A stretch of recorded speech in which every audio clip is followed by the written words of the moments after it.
E aqui eu trouxe alguns, né? Bom, eu falei de lixo lá no início, para trazer esse apanhado histórico, enfim, mas a gente já evoluiu desse conceito, né? Então, em 2010, a Lei 12.305, que é a Lei da Política Nacional de Resíduos Sólidos, ela ficou 20 anos tramitando e, bom, ela foi então aprovada em 2010, faz 10 anos que ela está aí rolando no Brasil, que ela traz pontos super importantes, que estão super alinhados com a saúde, né, da população, apesar das pessoas às vezes não fazer essa conexão com resíduo e saúde, mas ela está super alinhada com a saúde, porque, bom, ela quer acabar, né, um dos pontos de prioridades dela é acabar com os lixões, nós ainda temos muitos lixões no Brasil, infelizmente, e a destinação final correta dos resíduos, e resíduos não é nem resíduos, né, a destinação final correta dos rejeitos, né, do lixo, são os aterros sanitários. Então, aterros são aqueles lugares, né, que são controlados, que são preparados para receber os resíduos, para não contaminar solo, para não contaminar lençol freático, para não emitir gases que são poluentes, enfim. Então, esse é um outro tipo de destinação, que é a destinação correta, né, a destinação final, que não são os lixões. E, enfim, lixão também acaba atraindo animais, vetores, e também pessoas acabam trabalhando em lixões. Então, é um sistema totalmente insalubre para as pessoas, mas também problemático para o ambiente, né? Enfim. Essa Política Nacional de Resíduos Sólidos também traz a questão da coleta seletiva, né, como implementação nos municípios. Então, os municípios precisam implementar uma coleta seletiva, ou seja, uma coleta que separe o lixo do resíduo. Né? Então, resíduo é aquilo que tem valor econômico, lixo é o que tem que ir para aterro sanitário, né, para tratamento. E a prefeitura ela tem obrigação de oferecer esse serviço para a população. Infelizmente, menos de 25% dos municípios no Brasil não tem coleta seletiva. Ou melhor, desculpa, 25% dos municípios no Brasil têm coleta seletiva. 75 não tem. a matemática está aqui. Então, nós temos esse problema, né? De ser pouquíssimos municípios que têm, então, a coleta seletiva. Então, que tem os 2 dias da coleta ou caminhões diferentes, enfim. A inclusão de catadores nessa política, então, que prevê que é prioridade contratar cooperativas e associações de catadores e catadoras para fazer a triagem desses resíduos, já que, historicamente, desde os escravos, são eles que fazem, eles que ficam com os restos, digamos assim, da sociedade, então, eles têm que ser contratados para fazer esse tipo de serviço, né? Não é um favor, é uma contratação, uma prestação de serviço. Então, é a coleta seletiva solidária, que a gente chama de inclusão de catadores, e a Política Nacional de Resíduos Sólidos é a única no mundo que inclui catadores e catadoras. A logística reversa, que a gente vive na prática, digamos assim, principalmente com lâmpadas, pilhas, baterias, então, que são esses resíduos que a gente compra, né, a gente usa e depois a gente devolve ele, né, a gente não descarta ele na coleta seletiva comum, porque eles são perigosos, enfim, e a gente entrega eles num ponto de coleta, um ponto de entrega voluntária, que a gente chama de PEVs, né, ou, enfim, na loja onde nós compramos a lâmpada, eles são obrigados a receber, porque existe uma logística reversa para isso. Já está acontecendo outros programas de logística reversa de embalagens, né, de metal, de plástico, de papel, de vidro, então existe um acordo, né, setorial, pensando que as grandes indústrias que colocam embalagens no mercado são obrigadas a receber essas embalagens de volta, porque eles também estão contribuindo para a poluição no ambiente, né? Eles estão produzindo embalagens, então, de alguma maneira, eles têm que retirar essas embalagens do ambiente e fazer com que elas virem matéria-prima novamente. Então, eles estão dentro desse processo de logística reversa. Mas, acho que esse ponto é super importante, que é a responsabilidade compartilhada. Então, quem produz o resíduo tem responsabilidade, quem vende tem responsabilidade, tem que fazer pontos de entrega, enfim, e quem compra também. Nós, consumidores, temos responsabilidade de separar o resíduo e fazer a entrega, então, na coleta seletiva, e, bom, aquilo que não vai na coleta seletiva, a gente tem que entregar nos pontos de entrega voluntário e participar dessa logística reversa. Outra saída, digamos assim, que a gente acredita muito é na educação ambiental, essa educação ambiental que traz a questão do cuidado com o ambiente como um todo, o ambiente, as pessoas, então nós acreditamos que a educação ambiental é um caminho, né, Essas informações, esses espaços formativos são um caminho, tanto a educação formal, não formal e informal, nós acreditamos nisso. Nós acreditamos que as cidades precisam ser mais sustentáveis e saudáveis, né, e sustentáveis, elas precisam pensar a gestão de resíduos, a educação ambiental, ações para melhoria da qualidade de vida das pessoas. E também a gente precisa rever velhos hábitos, né? Acho que isso é uma saída, assim, buscar caminhos diferentes, porque da maneira como a gente está vivendo não está funcionando muito bem. Então, é rever velhos hábitos, buscar espaços formativos para melhorar, então, o nosso planeta, né? Enfim, essa nossa relação de saúde também com resíduos. E aí, só para exemplificar, outro conceito que a gente acredita muito como saída, a gente trabalha com esse conceito, que é a questão do conceito lixo zero, que ele é um conceito, então, trazido pelo Instituto Lixo Zero Brasil, é um conceito internacional, mas em 2010 ele chega no Brasil, esse instituto, para trazer um conceito que a gente acha muito didático, que é justamente a gente começar a falar certinho, né, primeiramente. Então, resíduos é aquilo que tem valor. Então, são os recicláveis, que acabam voltando para a cadeia produtiva, então as embalagens acabam voltando para a cadeia produtiva, e quais são elas, né? Então, plástico, papel, vidro, alumínio, metal, né? Então, óleo de cozinha, que pode virar, sim, produto, ou vela, ou sabão, enfim. Então, esses são os resíduos recicláveis, que tem que voltar para a cadeia produtiva, né? E acabar, então, com essa economia linear, ou seja, extrai, faz um produto, vende, terminei de usar, acaba em aterro. Isso é uma economia linear. A gente acredita numa economia circular. Eu tiro a matéria-prima do ambiente, faço o produto, eu uso o produto, mas eu devolvo ele para a coleta seletiva e ele acaba caindo de novo da indústria, virando um novo produto, ou o mesmo produto. Então, a gente acaba com esse ciclo de retirar a matéria-prima do ambiente, porque é finito, né? A matéria-prima é finita. Então, esses são os resíduos recicláveis, que eu vou mandar na coleta seletiva para os catadores, para as cooperativas e para as associações. Existe o outro resíduo, que é o resíduo orgânico, né, que são cascas de frutas, de verduras, cascas de ovo, boa de café, erva mate, saquinho de chá, tudo aquilo que eu consigo colocar no ambiente que ele dá conta de absorver, que são os resíduos orgânicos, que a gente acredita muito na compostagem, né, em baldes, no chão, uma compostagem comunitária, enfim. Esses dois resíduos, os recicláveis e os orgânicos, eles formam 90% do nosso resíduo, né? Então, na nossa casa, a gente tem que ter um coletor de reciclável, as embalagens, um coletor de orgânico, né? E aí, bom, depois eu tenho um potinho, né? Eu encho meu potinho, deixo na geladeira durante uma semana, eu encho ele e aí coloco na composteira, para não ficar todo dia colocando na composteira, né? Então, essa é a maneira como eu faço. Então, a gente acaba desviando de aterro sanitário 90% do nosso resíduo. Só retirando, então, reciclável e orgânico, então, desse sistema terrível, né, de enterrar tudo. E o que vai para aterro sanitário? É o lixo. O que é lixo? Lixo é aquilo que não tem valor. É o rejeito, é o lixinho do banheiro, que a gente chama, né? Então, o que a gente envia para aterro sanitário? A gente vai destinar para aterro sanitário papel higiênico, fralda descartável, absorvente, aqui tem aquelas fitas adesivas, né? Enfim, guardanapos muito sujos, bituca de cigarro, né? E, então, isso acaba indo para aterro sanitário. E só isso deveria ir para aterro sanitário. Quando a gente trabalha destinando corretamente os recicláveis e não, eles acabam não desviando, caindo no solo, caindo na água, caindo, enfim, terrenos baldios, a gente acaba colocando ele de novo num ciclo, e isso também impacta na nossa saúde, né? E também no trabalho e na renda dos trabalhadores e trabalhadoras. Os orgânicos a gente acaba se alimentando melhor, porque a gente começa quem tem minhocário sabe disso, né? A tratar as minhocas, alimentar as minhocas, a gente começa a perceber a nossa alimentação melhorar, enfim, e entendendo que isso aqui é adubo, é vida, não tem que ir para aterro sanitário, virar churume, né? Contaminação. Então, isso aqui, a gente desviando do aterro sanitário, já é 90% dos resíduos. 10% que a gente vai enviar para aterro sanitário, que não tem jeito, isso vai aumentar muito a vida útil de um aterro sanitário.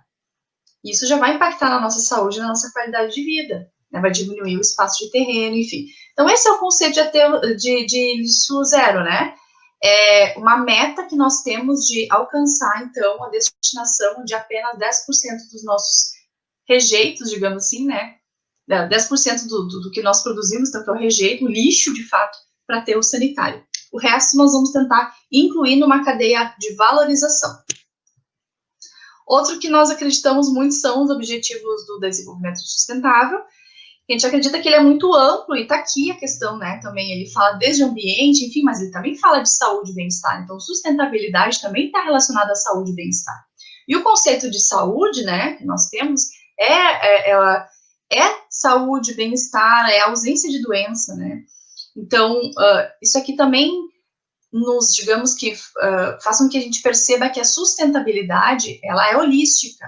Ela está na erradicação da pobreza, da fome zero, ela está no bem-estar, ela está na educação de qualidade, na igualdade de gênero, ela está na paz, ela também está aqui na questão da vida saudável nas águas, na terra, enfim.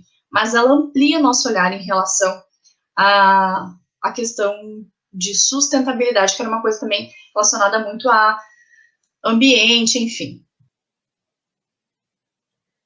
Oi, gente, tudo bem? Eu sou a Kellen Pascoaleto, sou colega da Dayana, que apresentou para a gente até agora todo esse material importante. E eu vim aqui para contribuir, principalmente nessa parte final que a Dayana nos traz, sobre a questão da gestão NIS Zero e também em relação aos ODS. E vou falar um pouquinho para vocês, então, sobre algumas possibilidades e alternativas que a gente pode adotar e inserir na nossa vida, para que a gente possa, então, contribuir para que esse mundo nosso, que é tão perfeito e tão bonito, possa se manter, possa nos dar condições também de continuar vivendo nele, certo?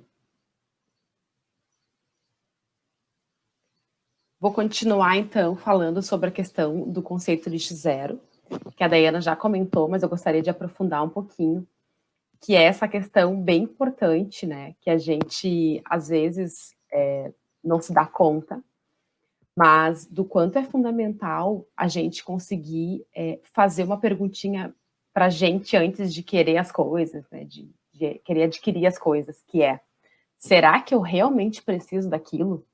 Então, essa é a etapa 1, né, do conceito dos 5 R's, que é o repensar se a gente realmente precisa adquirir aquele produto ou aquela coisa.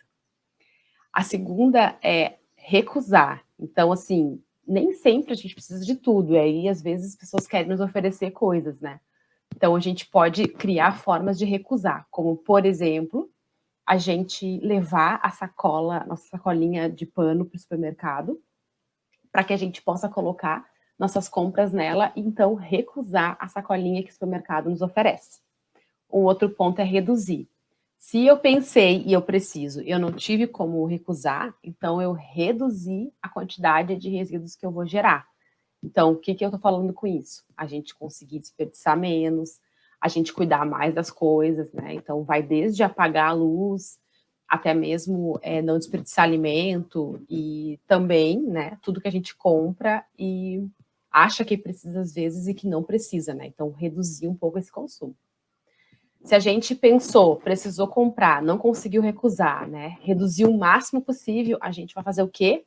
Reutilizar esse material que a gente adquiriu. Então, isso vai de várias formas também. Desde a gente, sei lá, fazer brinquedos com resíduos, até mesmo vasos de flores com materiais, enfim, tem um monte de gente que consegue reutilizar. E aí, depois que não conseguiu mais reutilizar, aí sim, a última etapa dos 5 R's é reciclar. E aí vai para coleta seletiva, né, que vai parar nas mãos dos catadores e das catadoras. E aquilo que for orgânico vai para compostagem ou para o minhocário. E aquele lixinho do banheiro, que é aquele monte de material que realmente não tem o que fazer, porque ele não é reciclável e nem é compostável, ele vai ser destinado para o aterro sanitário. Então, é a última etapa desse processo. Certo? E aí, quando a gente fala dos catadores e catadoras, não sei se todo mundo já conhece essas pessoas, a gente gostaria aqui só de falar um pouquinho sobre eles, sobre elas, porque eles são fundamentais para a reciclagem do nosso país. Mais de 90% de tudo que o Brasil recicla passa pelas mãos dos catadores e das catadoras. Então, são pessoas muito importantes. Hoje, a gente tem em torno de 1.800.000 pessoas que vivem desse trabalho. Então, é muito, muito importante que nós, dentro da nossa casa, do nosso trabalho, a gente consiga não misturar o resíduo. Porque aquele material que é seco e limpo, ele vai para as cooperativas, as pessoas triam ele e transformam ele em grana, em recurso, né? Então, é bem importante que a gente consiga separar. Aqui tem uma foto de um catador, que não sei se todo mundo, né, já tem esse conhecimento, mas certamente na rua, em algum momento, vocês devem ter visto uma pessoa puxando um carrinho ou mesmo uma carroça, né? São os catadores individuais que não estão organizados em coletivos de trabalho, né? Esses trabalhadores, trabalhadoras são a maioria do nosso país, infelizmente. Por quê? Porque estão em condições bem complicadas, né? Trabalhando no sol, na chuva, correndo todos os riscos, né? De acidente de trânsito, enfim. Então, o mínimo que a gente pode fazer é, de verdade, conseguir separar o nosso material em casa para que essas pessoas tenham acesso a material bom, porque eles vendem material e com esse recurso eles sustentam as suas famílias.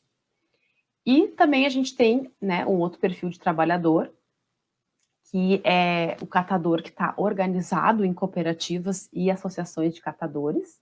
Então, a gente tem uma fotinho aqui, que é uma foto do Pedro Teste, né, que é um companheiro nosso que fez um livro com a Daiana.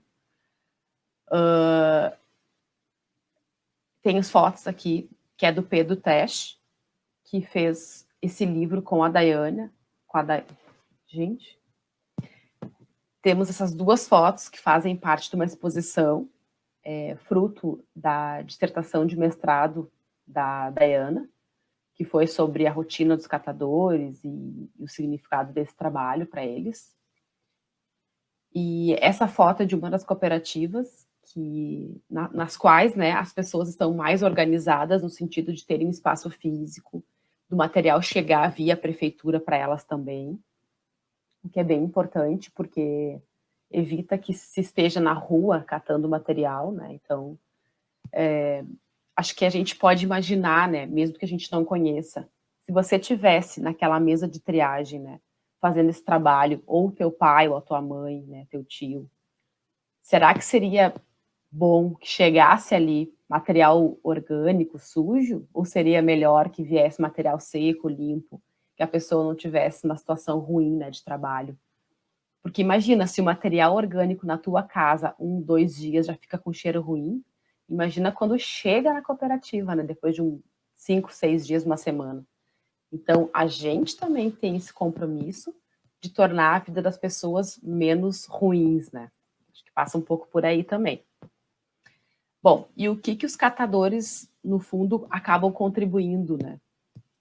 Esse trabalho que eles fazem, eles somam para uma economia que a gente chama de circular. O que é uma economia circular?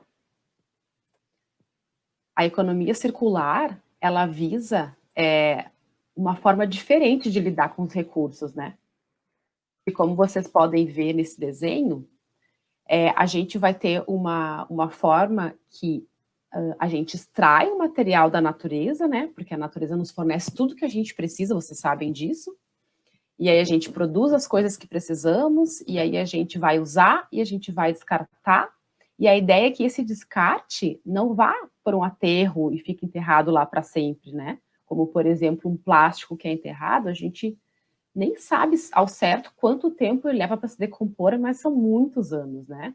Tem plástico que leva 200, 300, 500 anos, e a gente não vai nem saber, porque não vai estar vivo para ver ele se decompor, né? Então, a ideia é que esse plástico, por exemplo, não fique enterrado no aterro, mas que ele volte para a cadeia produtiva. Então, as empresas, as indústrias podem pegar esse material e com ele fazer uma produção novamente, né? Então, ela pode pegar o material, trazer para a indústria novamente e fazer um novo produto a partir daquilo que era lixo, que não é lixo, né? Material reciclável. Então, isso é economia circular. É a forma da gente fazer com que o material vá para a cadeia, volte para a cadeia, de uma forma mais orgânica, né, nesse sentido de ter um ciclo de vida maior, certo? Bom, além disso, a gente tem também a questão da logística reversa e responsabilidade compartilhada. O nome parece meio estranho, né? Isso está previsto na lei, né, na Política Nacional de Resíduos Sólidos, que a Dayana falou um pouco antes, mas, embora pareça meio difícil, é um conceito bem fácil de entender e eu vou explicar. Acho que esse desenho aqui nos ajuda a compreender. Então, quando a gente pensa essa lógica aqui, né, o número 1 aqui é o consumidor, por exemplo, que somos nós, né, a gente vai lá e compra uma garrafinha de água. Aí a gente acaba, toma esse material, toma essa água, bota fora esse resíduo, né, e aí o que acontece com ele? A gente vai colocar fora, né, a gente pode colocar fora no lixo, e aí ele pode ou ir para um lugar que pode ser retornado, né, como eu falei antes, por uma fábrica, enfim, ele voltar como um outro produto, ou ele vai para um aterro sanitário e lá ele acaba, né? Bom, quando a gente fala que todos nós somos responsáveis, né, então a responsabilidade compartilhada, porque ela é dividida, é porque a gente tem um compromisso de comprar isso e botar certo, né, no lixo certinho. O comerciante, o distribuidor tem compromisso de produzir coisas que a gente possa, então, reutilizar, reciclar. E assim como os fabricantes, né, quem produz, então, esse material, tem também a responsabilidade e o compromisso de fazer com que isso volte para a cadeia, né? Assim como o poder público, que não está nessa figura, mas que quando a gente coloca o nosso lixo na frente de casa, vem um caminhão, pega e leva, né, para o lugar correto. Então, quem é que faz esse trabalho? Por mais que a prefeitura pague alguém para fazer, o poder público é responsável por essa gestão de resíduos, né? Então, por isso ela é compartilhada, né?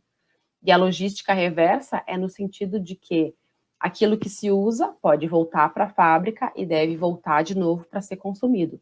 Acho que um exemplo bem importante, e talvez vocês não tenham vivido isso, dependendo da idade de vocês, mas quando eu era criança, eu ia com meu pai no supermercado e a gente ia comprar, por exemplo, uma garrafa de refrigerante, a gente tinha que levar a garrafa até o supermercado, pegava um ticketzinho, entrava no super, comprava o refri lá e dava o ticketzinho para a pessoa do caixa. Se não tivesse a garrafa, tinha que pagar pelo casco, depois poderia pegar o valor de volta. Então, isso é logística reversa. A gente, quanto consumidor, também tem um papel importante para o material voltar para a cadeia produtiva. Certo?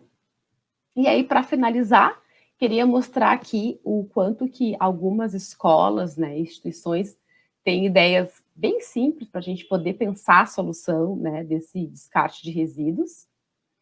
Então, eu trouxe aqui um exemplo de residuário, que é o que a gente tem acompanhado em algumas escolas, que é bem fácil de fazer, né, se a gente tiver vontade. Então, é pegar, nesse caso aqui, são aqueles tonéis de água, né, de 20 litros, que foram cortados, e aí cada um deles é um tipo de material que a gente pode segregar ali certinho, né, é bem tranquilo e fácil de fazer. E esse outro modelo aqui é numa escola que tem o objetivo de se tornar lixo zero, e aí vocês estão vendo essas caixas que estão ali aparecendo, vou abrir um pouco maior. Elas são separadas por material, né? As professoras, os professores e os alunos fazem as etiquetinhas e colocam nas caixas, e isso pode ser por sala de aula, ou isso pode ser pela escola, e a ideia é que então a gente já coloque certinho, né? Papel, papelão, metal, plástico nesses residuários, para que a gente, ou a escola possa vender o material, ou ela pode doar para as cooperativas de catadores e catadoras, o que é bem bacana e importante, sabe? Porque isso faz com que volte para a cadeia, né? A cadeia consiga absorver esse material que, teoricamente, se não for destinado corretamente, ele vira lixo, mas então ele vai virar um novo produto. E é legal também porque a gente passa a fazer um trabalho que a gente vai se dando conta do quanto de resíduos que a gente gera, né? E é super fácil e possível de fazer. O material seco é limpo, não tem cheiro, né? Então dá para a gente fazer sim isso. Bom, e para finalizar, eu gostaria de trazer aqui uma frase que a gente gosta muito de utilizar, que é uma brincadeira, né, que faz com a imagem do Pequeno Príncipe, né? Então, tu te tornas eternamente responsável pelo resíduo que geras. Então, nós somos parte importante para poder destinar corretamente o material que a gente gera. E sim, todos nós geramos pelo menos 1 quilo de lixo por dia, né? E mais da metade desse resíduo, desse lixo, acaba sendo orgânico. Então, a gente pode ter composteira em casa, a gente pode ter um minhocário em casa, que daí a gente já resolve essa questão. E o resto do material ou vai para as cooperativas de catadores e catadoras, separadinho, limpinho, e tem o lixinho do banheiro, que é o que o caminhão do lixo realmente precisa levar para destinar para os aterros sanitários, certo? E aí uma última questão que fica é essa, né? E será que existe fora? Ah, vou jogar fora. Ah, né? Botei minha sacolinha ali na rua e vai fora. Será que existe esse fora? Fica aí uma questão para vocês conversarem com os colegas, com os profs, com as profas, para poder pensar sobre isso, né? Será que a gente tem outro planeta para colocar nosso resíduo ou a gente tem que dar conta aqui mesmo onde a gente está?